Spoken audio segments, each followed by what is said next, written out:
For just over $3,000, you can have Tom Hiddleston, aka Loki, in your house too. And I gotta tell you, ever since he arrived, some weird stuff's been happening.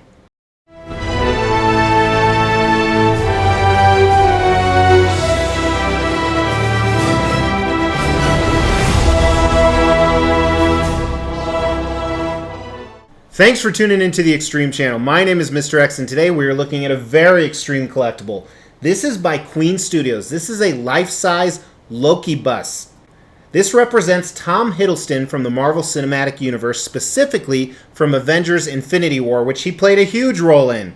Sense the sarcasm. He just arrived into the Extreme collection, and as I said, some weird stuff has been going on, so I hope nothing weird happens during this review.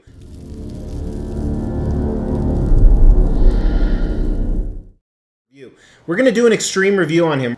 We're going to look at every part from concept to design. We're going to watch the unboxing and assembly. We're going to talk about the paint, the skin. Don't worry, totally G-rated. Well, we might go deeper than that. That's what she said. But so excited to have this piece. And as he's turning towards me, I'm kind of freaking out because I swear to God he is smirking and smiling at me. But I'm excited to have him because I have a giant bust display, and I actually recently redid the design that you guys are going to see on an upcoming room tour. But prior to that, if you want to see where he's going to be in my collection, make sure to check out the Extreme Channel Facebook page. The link is in the description below. You can go ahead and check it out. There's a lot of photos and exclusive stuff I do only on there. Make sure you like that page as well as follow it. But let's jump into this character right away, starting with a little bit of the background information. So as I said, Tom Hiddleston, who's the actor who played Loki in the Marvel Cinematic Universe, who first appeared in the original Thor movie. And I loved his portrayal of Loki. While he wasn't the classic Loki that I grew up with, he was a little more sentimental than the Loki I grew up with in the comic books, where he was more of an evil guy, where this guy ended up kind of dying a little bit of a hero. He actually died a hero, I think, like 3 or 4 times in the Marvel Cinematic Universe. And I believe he's going to portray the character again in a Disney Plus series, which is pretty cool. But as I said, this is actually from Queen Studios. Queen Studios is a 2-year-old company. Keep a lookout for that video. Mr. X might make an appearance in their 2-year anniversary video. And I think this is probably the 5th or 6th piece I've purchased from them. At the very end of this, I'll throw up a playlist with some of the other pieces I own from them. Now, you can purchase from Queen Studios directly. I purchased this actually from Spec Fiction. I get a lot of my XM Studios, Queen Studios, Infinity Studios pieces from Spec Fiction. Great customer service. And I'm really excited I jumped on board with him because they only made 200 of them, which is a fairly low edition size. First thing we're going to cover in the Extreme review is concept. Now with the bust, it's kind of different because the bust, you really can't get too creative. Obviously, he doesn't have any arms or legs, so it's just essentially part of a torso and a head on a different type of base sitting there. So let's take a look. I like what they did with this base. It kind of reminds me of a throne. And Loki always wanted to be king. That was usually his ambition. That's usually what got him in trouble. So I think the gold and some of the ornate designs in here really exemplify that. They have a nameplate, which you guys know how much I hate. And as I talked about it at the beginning, a little bit of sarcasm because he was really only in Infinity War for the first 5 minutes. So it's really interesting they chose that, but probably because Infinity War is the most popular movie he was actually in.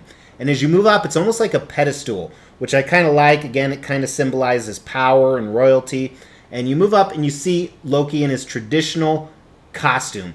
One of the really interesting things about concept here is part of the costume actually looks old and worn. While it is the classic Loki costume, some of the things we're going to talk about in design, I actually thought it was damaged. I actually had to get a hold of Spec Fiction and say mine arrived damaged, then I found out that's the way it's supposed to be. And I actually had to watch some other YouTube videos to find that out, and I hate watching other YouTube videos of pieces I'm going to review so I don't get a biased opinion or try and steal some of their material, so I watched one in a different language. I understood the language, but still. And as you move up, you get to the star of the show, which is the Tom Hiddleston / Loki face. Now this is made with medical grade silicone, and with medical grade silicone, it's supposed to look like real skin, and I have a number of pieces that have this, and it does. It really looks like real skin. Not only that, it looks like real skin so much it doesn't look perfect. For example, these are very oily. You can see a lot of oil in his skin. He probably had acne problems growing up. And he has an awesome, amazing smirk. And one of the things you're going to see in a minute is he actually comes with his classic Loki helmet with the horns. And we're going to look at that, but he looks great with and without that, even though I do prefer the helmet. But he's looking straight forward with these glass eyes that look real. This is probably one of the most realistic looking busts I have, and I have a number of great ones. I swear he is smirking at me. Something weird is going to happen. He has his long flowing hair, and this hair is rooted in, which is more of a design thing. You can style it any way you want. Now, fortunately, I've never had to comb long hair, so I might get Mrs. X on this, but it kind of looks good disarrayed as well because some of his suit is also damaged. So here he actually is with his helmet, which we'll talk about in a second, but conceptually, I think they got it right.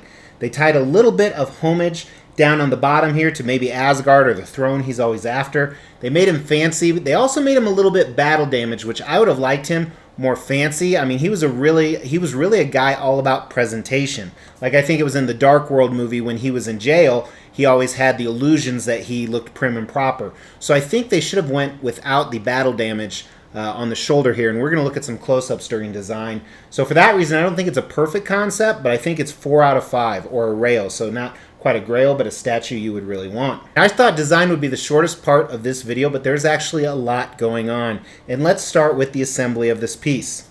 So there were 2 boxes. One obviously contained Loki, and the other one was his helmet, kind of an afterthought. Here's the helmet. It was in classic foam, wrapped really well together.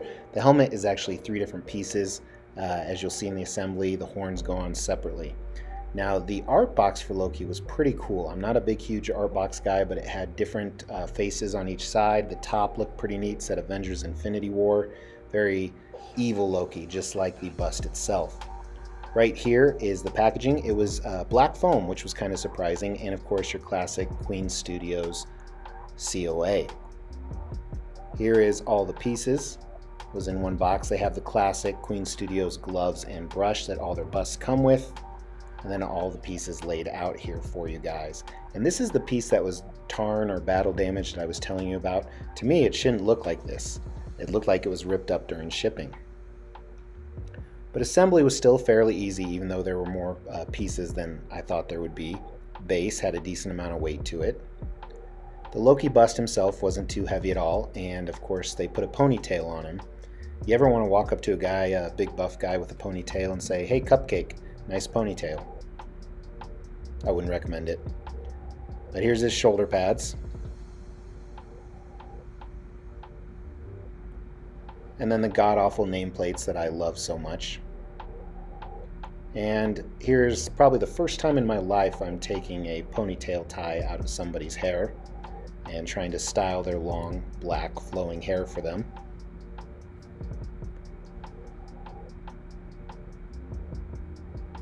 And then lastly was the putting on and assembly of the helmet. I was very worried about this, and actually as I'm post-editing this the day later, a friend of mine said he had some significant problems, which I believe he might put in a YouTube review as well. But mine I was just very careful with. I was still worried something would happen to the bust or the helmet, but it did not. I've also since removed it many times and put it back on with no issues. And let's make sure Loki looks proper. Now, a couple things to note here. There's a few different ways to display him, so let's jump to those really quick. So first, here he is without his helmet on, and his hair is to the back. And of course, you could put it in a ponytail just like it was in the out of the box, but it's flowing to the back, and you can style it however you want. It's rooted in. It's just like real hair. You can use hairspray, or you can put it in the front. I actually like both ways a lot more than I thought I would, but I think flowing to the back is definitely the way to go. And you can do those same options with his helmet. So here's his helmet with his hair over his shoulders in the front. And I think the back looks really stupid when you do this, but ideally where I'm going to put him, you're never going to see his back anyway. He's not really a centerpiece. Then here he is with his helmet and his hair flowing to the back. I think this is the best way to display him. One of the things I really like about the helmet, which was an afterthought, they initially weren't going to offer the helmet and then they threw it in for $110, is it really exemplifies his eyes looking up. When we get to paint and sculpt, you're going to see that, but his eyes are looking up, almost a little bit mischievous, like he was in a few of the key scenes of the movie. So I like that you have all those different display options. Let's look at really close-ups here of the battle damage. So you'll see more of it during paint and sculpt, but as you can see, this was all torn up, and I was looking in the box, in the bag that it came in, there was no pieces. I didn't understand why this is all torn up. I haven't looked at Queen Studios' website. I bet you there is an explanation for this, but I don't like it. I wish it was more prim and proper like the other shoulder pad. And here's a picture of the other shoulder pad just to give you an idea. Now, two other things with this. One is it has the nameplate, and while it is removable, it has via magnet. There's a big keyhole in the front. I hate nameplates on my statue. If you don't know this is Loki, then you probably won't enjoy it anyway. Now, another thing that you got to be really cautious with him. If you are a male and you are married and your wife does not have black hair, you need to show her this piece. So when you come up and you have long black hairs on your clothes, she knows that it is from Loki and not the girl next door. You are welcome for that warning. But that makes it even more realistic because long hair does shed like that.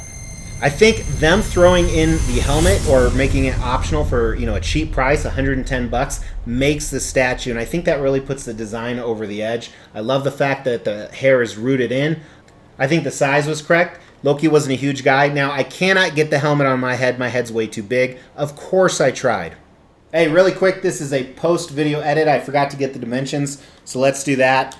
The base is about 13 inches by, I'm guessing, 13 inches, 12 and a half or so. His shoulder width is right under 20. And the height to the top of Loki's head here is just under 30. The horns go up to 34. To kind of give you an idea on the size. The only thing I think that could have been changed is the nameplate shouldn't have that keyhole, so you could remove it if you didn't want to and there wouldn't be a gap. So for that reason, I think the design is also a 4 out of 5 on this piece.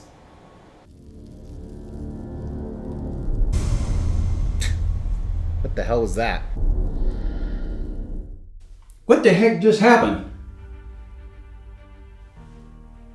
This all looks familiar. Extreme Channel. What am I doing on Extreme Channel? 12.6 thousand subs.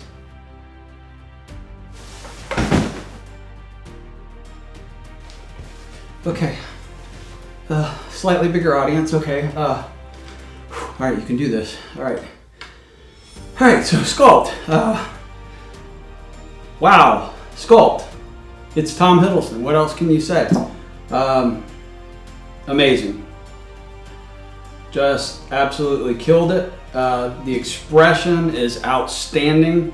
The slightly devious smirk without getting too overbearing or what have you on the expression there, just so well done.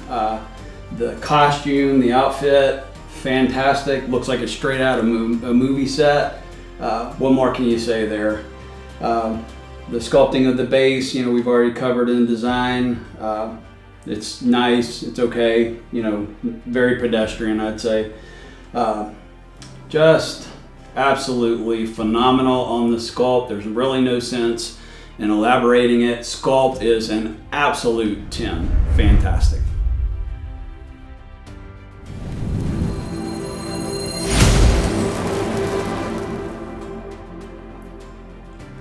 So let's start at the base, paint on the base. I would have preferred to have seen the paint on the base be antiqued more, maybe a little bit of weathering. It's just brand new, blah, it's okay. It's not the star of the show. Very pedestrian on the paint on the base. There's not really paint on the outfit, but the costume is just, once again, superbly done. The color is subdued, but classic Loki, and the green textures and the black. Hair doesn't really have paint. I can't really tell if there's a variation of color there. If it's all just a flat black, it would appear it is. But let's move on to the face. So this was the selling point in this whenever I initially saw this piece, was the details in the skin. I was just absolutely blown away. So did they deliver what the prototype photos were? Did they deliver that in production? The answer is mostly. And I'll show some close-up photos here. You'll see that he has freckling, which is very cool. The texture of the lips, the way that they're painted, doesn't look like lipstick. It looks like a male's lip should look. Doesn't look like he has lip gloss or anything. You see the little imperfections in the skin. They even have painted the ears excellently. You've got the texturing where you see the little red splotches, the imperfections in your skin there. One thing I was very, very interested to see, and I thought was just absolutely amazing in the photos, was little bitty capillaries that they had in the corners of his nose here. Those are missing for the most part. You can see a few of them. This was a huge disappointment. I won't say a huge disappointment, but this was a disappointment because I thought it was the coolest part of it. So it's a little bit of a miss here. So, man, how can you ding this sculpt? I mean, excuse me, how can you ding this paint job? It looks absolutely lifelike, but the feature that I was most impressed with, they didn't deliver on. That's the blood vessels in the nose and various parts of the face there. So I have to give paint a ding, and it will come in at a 9.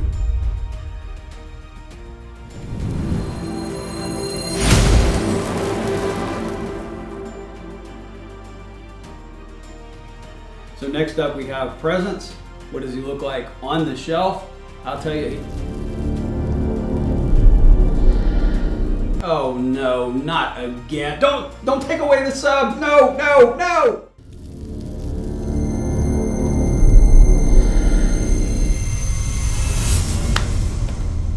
What the? I'm back! Thank God.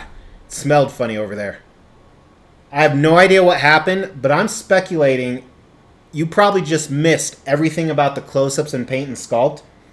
If you want to see those, probably go check out Half-Fast Reviews. I'm throwing a card up there, and then I'll put a link in the description.